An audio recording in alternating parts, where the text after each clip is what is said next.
अरे कसा आहेस तू? बरा आहेस का?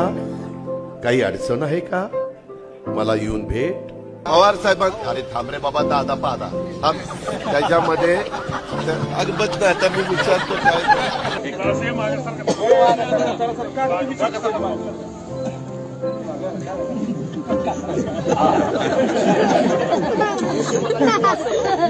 अभी शाम तक रुको, अभी कल शपथ ली है ना. उनका समझ में आएगा.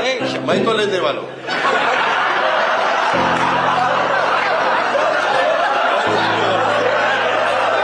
कुठेही विट्टी दांडू खेळायचे, कुठेही भोवरे खेळायचे. आताच्या पोरांना गोट्या माहित नाही.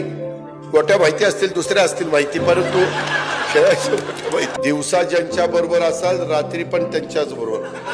म्हणजे त्याच्यामुळं अरे थांब रे थांब, एकच मामा आहे म्हणूनच आणलाय निवडून. जरा का बस, जरा मामीचं पण नाव घे. मामी नाराज होती.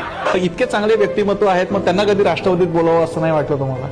नाही वाटलं, कारण ते राष्ट्रवादीत आल्यानंतर माझंच महत्व कमी झालं असतं ना. त्यांना राष्ट्रवादीत होते कसं आणायचं? अरे आम्ही काय तिथं गोट्या खेळायला आलो? मला याच्यावर कमेंट पाहिजे तुमची. गेल्या वेळेस पण आम्ही तिघं होतो, कोणत्यांची थोडी आतला बदल झाली आहे.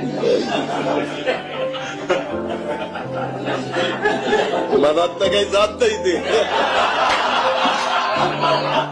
कसं काय वाटतंय? गारगार वाटतंय. आता कसं वाटतंय?